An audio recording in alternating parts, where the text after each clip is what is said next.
Hey, if you enjoyed the video, please like and subscribe. I really appreciate the support, and I hope you learned something new.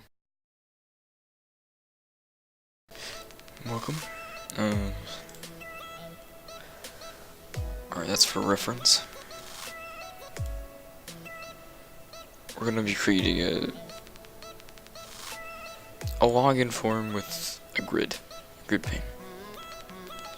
So you create a JavaFX application if you're in IntelliJ. Now, because it creates a bunch of stuff for a different method of creating these, I'm not going to use it. Delete them all, and I'm still going to keep the sample package. I'm going to call this the login window. Alright, login win will extend application. Alright, and the only way to do this is to add unimplemented methods. So, to do this, we're going to first create a public static void main. I'm just gonna make it lowercase. And then string args. And in here, then we're going to just do launch. And just put args in our parameters. Or pass args. And now we have to add the unimplemented method start with a stage parameter. So public void start the stage. We're just gonna call this stage. Now we gotta add the JavaFX.stage. And now we can start creating our program. Well, first, I will need to configure this.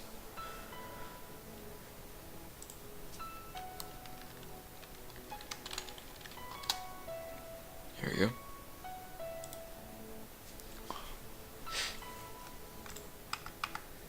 In our start method, we will be creating the window here. In the main, you could initialize the variables and such, but we don't need any initialized variables for this. We're going to do it all in our start. So first off, because I'm doing a GridPane tutorial, a GridPane, call this grid, GridPane. And if I check for reference, because I don't want to screw up anything, yes, there takes no parameters or anything. And now if we say grid.set alignment, we're going to say direction. Wait, alignment isn't what we need. Yes, we do need alignment. Alright. Oh, I'm using direction. What am I doing? Position. Alright.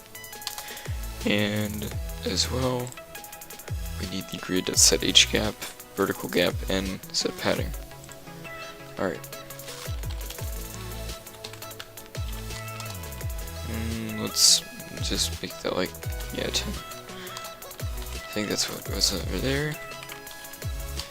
But I think it works well.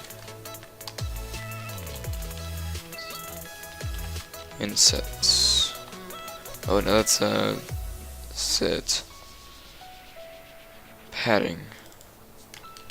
And then we're not going to save the inset, so no other things. We're just going to create a new inset and create 25 pixels of padding in every direction. This means that if you added 2 grid panes and you had 1 grid pane, well, actually that would not work, would it? I'm pretty new to this, so I can't give you a valid reason for the set padding. I guess that would just be to hold the window from crushing in on your components.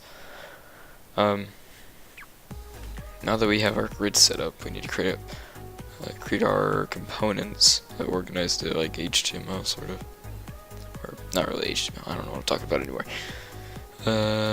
Alright. Shouldn't be too hard.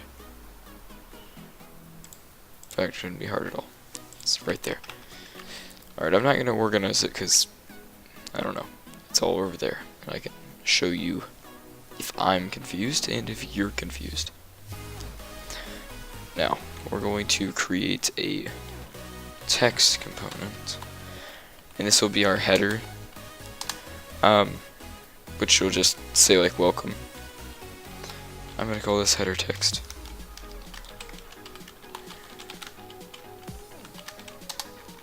And in here we have to type what our text is going to say. Mine's going to be welcome. There we go. And we say header text dot set font. And we say font. Now we have to say a font family. Tahoma works well. And then we're going to say a font weight. And I think you can assign this by saying, yeah, font weight just works, sorry. And normal will work. And then you have to set a size, and 20 will be our size. After creating so, we also need to set our grid location, or our grid's location. And I can explain every one of these numbers for the grid. Alright.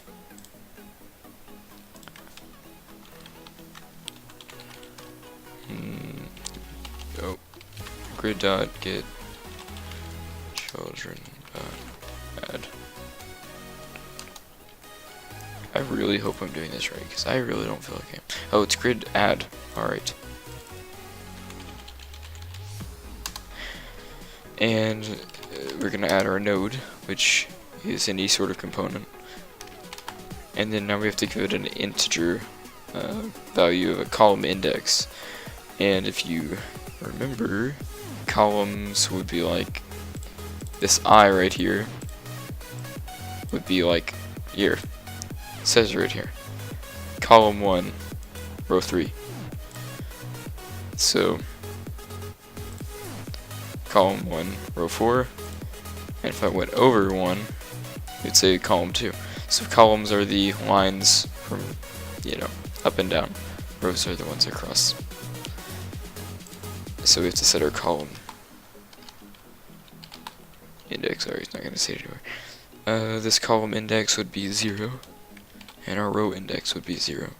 But now, because we have a location we want to set it in the grid, we also want to span this across multiple columns. And how we span it is we set a number of cells. The number of cells, not the number to the cells. Like, it doesn't start at 0. If you want it just spanning one cell, it has to be 1.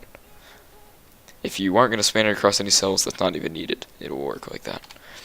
But if we do, if you just put 1 on each one, that's basically the same as not spanning it. And this again is rows, so we could span it up and down 2 rows.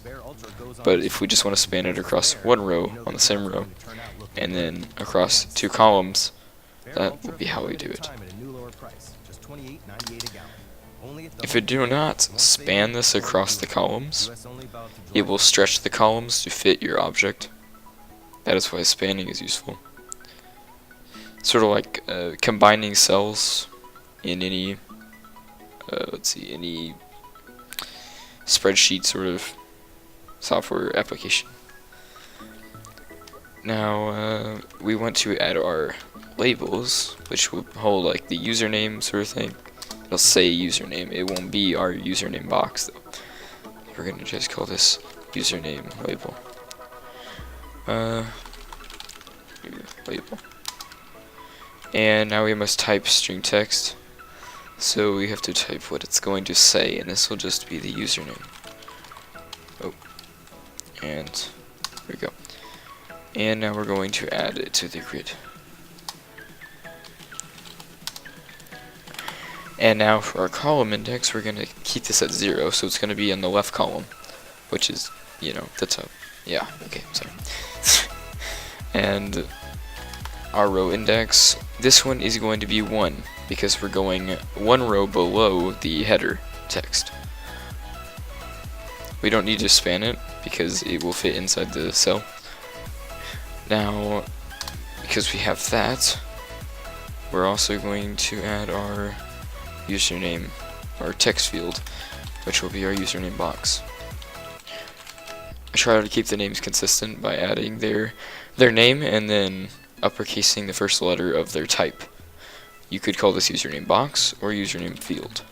I kind of like to keep it box because you don't have many boxes in software, so it makes it a little bit easier to keep it organized and simple to remember and write variables. And actually, I don't know why I'm trying to write text because it doesn't come with any text. And now we're going to do grid.add username box. So we're going to add our username box to our grid at the location of cell 11. And that would actually just be one column to the right, or one cell to the right, and one row down. So that would be to the right of our username label and to the bottom right of our header. And now we must create a label and say a password label. It's going to be equal to a new label, and we're going to create a name for it, and this will just be our password. Semicolon, and we're going to do grid.add. We're going to add our password label to column 0, and our row will be 2. So this is the third row down.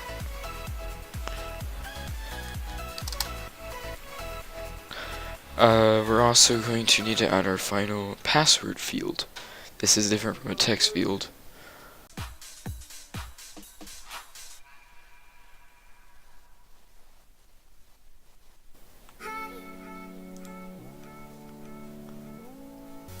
Alright, this is my voiceover. Here I begin creating the password field, going with the same style I do every variable.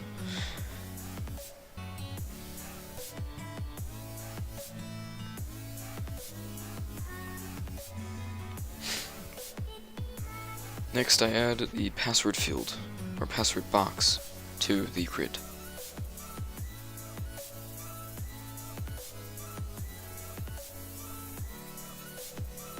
I add this password box to the column 1 and row 2.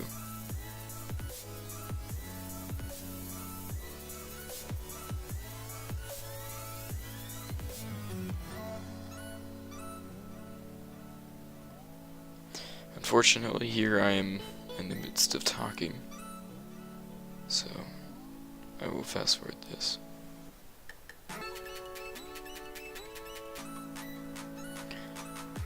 Here I locate the button. The login button uses an H box.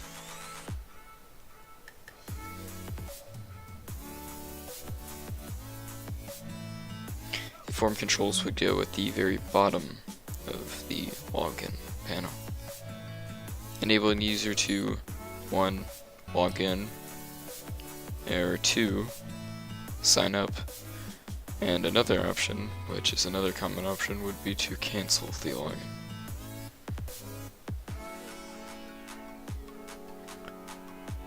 Here I begin creating the button using another template login button. As its parameters, you must type in a string. It will be what the button's text is equal to. You must also create an H box. Title this H box form controls or login button H box. Here I name it form controls because you could use this to create your form controls.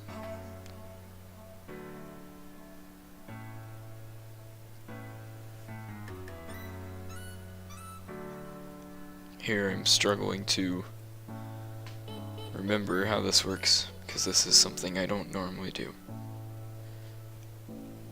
But it's a good method whenever it's used right.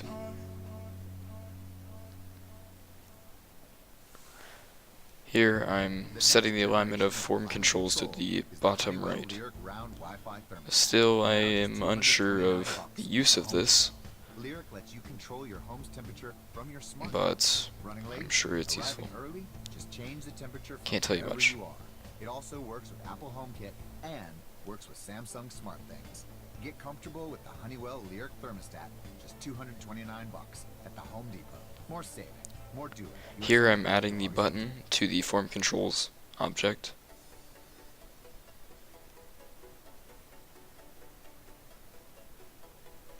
Now I am realizing that you need to also add the form controls to the grid. And this would be on column 1, which would be the column to the right, and row 5, which would be 2 rows below the password field. This is meant to be on purpose, because if the button were just 1 row below the password field, it would be too close to the password field, looking like it was supposed to be a part of the login form. Here I begin adding it again to column 1, row 5.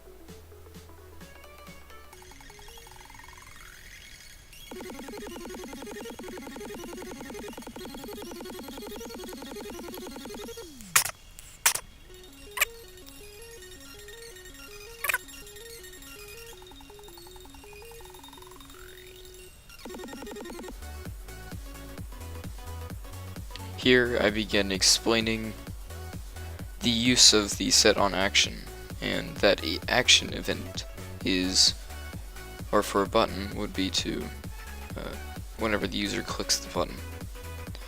An action event is, for example, on a text box or text field in JavaFX would be the user changing the text in the text field or modifying it. For this instance, I'm using the login button.setOnAction, using a new event handler with action event. And inside this we'll have a method called handle, and in handle you have to handle the action event. There are many more event handlers than action event, but action event is basically the default event that you can use for control.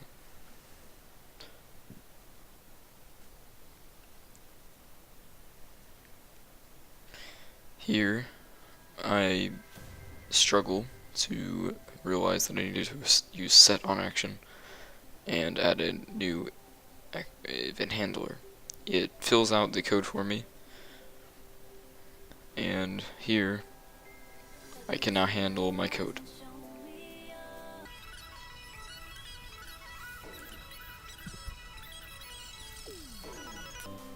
Alright, sorry I had to make another cut. I sort of fiddled around, did nothing, and now I'm explaining that we also need a label, or text, instead of a label, and this text will be our status text. Our status text will show us if we've successfully logged in or not. It will also, in theory, for you to develop, it would enable you to see if you failed to register or log in. The status text is the only information on the GUI that the user can receive.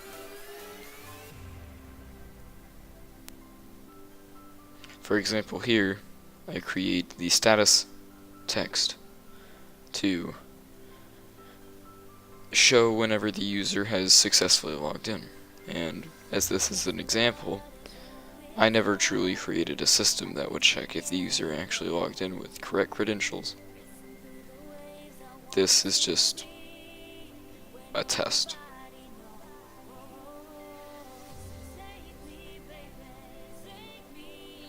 Here I'm writing the text that the status text would have shown. The reason why I'm not setting the status text on the handle is for one reason, that I would rather create it here because it will only do one function for now. If I were to have it do multiple functions, I would just create it and not assign it new text until the action event went. Then I would check for some credentials, and if they matched an XML file or anything along those lines of a data file that would hold all the real credentials, if it matched one of those credentials, then it would have said you successfully logged in. Otherwise it would say you have failed to log in.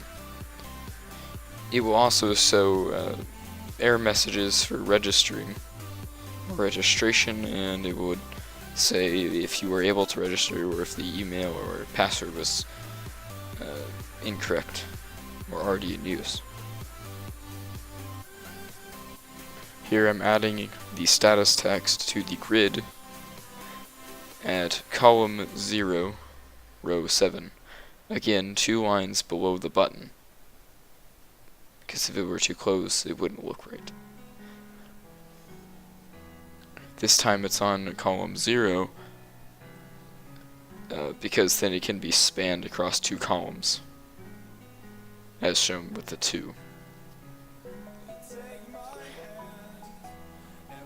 As another explanation, the 1 represents the number of rows it spans across.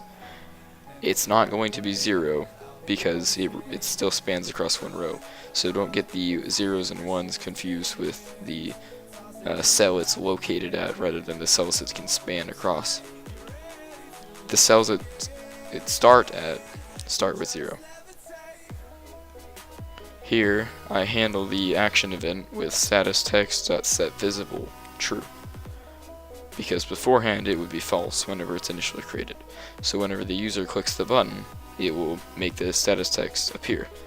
I decide that we don't want it to be any ordinary text, so I decide to add some color to it. At first I decided with a reddish color, and then I thought that would not look right because it says successfully logged in.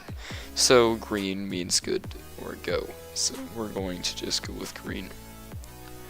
Again, you can handle the set fill and set visible factors and the set text all inside the action event, depending on whether they got correct credentials or not. Here I explain that I run the program and nothing happens. This is because we never initially created the stage to have a scene in which it can draw these graphics. So first we create a scene. I told the scene a simple name, scene. We must add our root node, which would be grid, holding all of our nodes. You set a size for the window, but here I decide it will automatically create my window size for me based on the size of the components, so there's no need to set a size.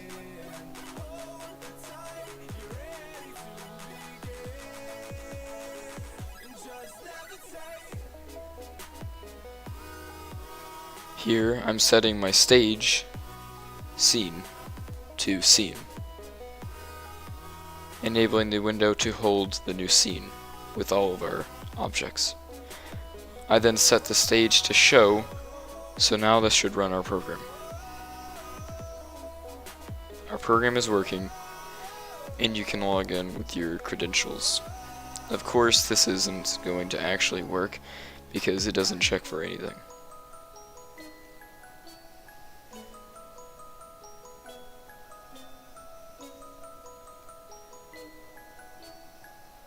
Hope you enjoyed.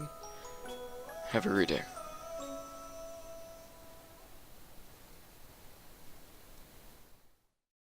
Hey, thanks for watching my video. If you like this one, please subscribe for more.